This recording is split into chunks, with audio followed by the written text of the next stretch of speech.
গুটিয়াম পাড়ার মধ্য দিয়ে শুরু হয়েছে রাজশাহী জেলার আম সংগ্রহ ও বাজারজাতকরণ। প্রতিবারের মতো জেলা প্রশাসন ঘোষিত ম্যাঙ্গো ক্যালেন্ডার অনুযায়ী আম পাড়া চলবে। 25 মে থেকে গোপালভোগ, রানী পছন্দ, 30 মে থেকে খিরসাপাত এবং কাটিমন ও বাড়ি আম 11 সারা বছর সংগ্রহ করা যাবে। নির্ধারিত সময়ে কৃষক ও ব্যবসায়ীদের আম বাজারজাতকরণের অনুরোধ জানিয়েছেন জেলা প্রশাসন ও কৃষি বিভাগ। এবছর রাজশাহী জেলায় 19,602 হেক্টর জমিতে আম চাষ হচ্ছে। উৎপাদনের লক্ষ্যমাত্রা 2,60,164 মেট্রিক টন। রাজশাহীর আমের বাজারে খবর জানাতে সরাসরি যুক্ত হচ্ছেন সহকর্মী জিয়াউল গনি সেলিম। সেলিম, রাজশাহীতে আমের উৎপাদন এবং বাজারজাত নিয়ে কি বলছেন স্থানীয় আম চাষি ও ব্যবসায়ীরা? আপনি জানেন যে আসলে জ্যৈষ্ঠ মানে মধুমাস, আর রাজশাহীর মিষ্টি আম না হলে আসলে মধুমাস মানাই না, এরকম একটা পরিস্থিতি। কারণ সারা দেশেই এই রাজশাহীর মিষ্টি আমের চাহিদা রয়েছে, শুধু দেশ না, দেশের গণ্ডি ছাড়িয়ে বিদেশে রপ্তানি হয় রাজশাহীর আম। তবে এবারের চিত্র বেশ খানিকটা ব্যতিক্রম।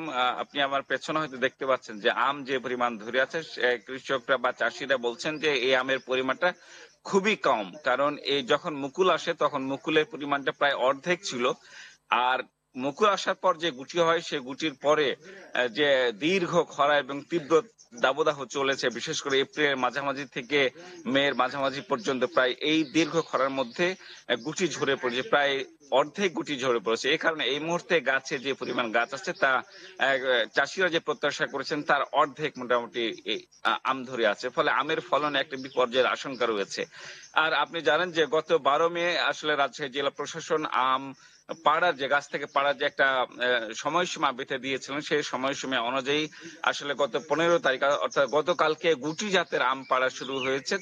যদিও সীমিত আকারে আসলে আম পাড়া শুরু হয়েছে, কারণ আম এখনো পাকেনি। সেভাবে আম এবার যেটি নাবি বলা হয়, অর্থাৎ পরে পাকবে, আরো পরে পাকবে, এখন পাকার মধ্যে পুষ্ট বা পরিপক্ক আম হয়নি। এই কারণে চাষিরা আসলে আম এখনই পারছেন না।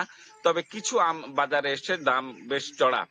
আর আরেকটি বিষয় জানিয়ে রাখি যে আগামী 25 মে থেকে আসলে গোপালভোগের আম পাওয়া যাবে। গোপালভোগ যেটি বিশেষ চাহিদা রয়েছে সারা দেশে, এবং 30 মে থেকে হিমসাগর, 10 জুন থেকে ল্যাংড়া আম এবং 15 জুন থেকে আম্রপালি বা ফজলি, এভাবে বাড়ি ফোর বা অন্যান্য জাতের যে আমগুলো আছে সেগুলো আসলে আরো পরে বাজারে আসবে। এবার আসলে রাজশাহীতে 19,600 হেক্টর জমিতে আম চাষ হয়েছিল, এবং এর লক্ষ্যমাত্রা, উৎপাদন লক্ষ্যমাত্রা ধরা হয়েছিল 2,60,300 মেট্রিক টন। কৃষি বিভাগ জানিয়েছে যে এই লক্ষ্যমাত্রা পূরণ হবে কিনা এই নিয়ে সংশয় আছে, এবং বিদেশে যে রপ্তানির বিষয়টি বলছিলাম যে গত বছর 9 মেট্রিক টন আম ইউরোপ সহ বিভিন্ন দেশে রপ্তানি করা হয়েছিল, কিন্তু এই লক্ষ্যমাত্রাটিও এবার পূরণ হবে না। ফলে সব মিলে যে পরিস্থিতি, আমের ফলনে এবার একটা বিপর্যয়ের আশঙ্কা করা হচ্ছে। সোহেল।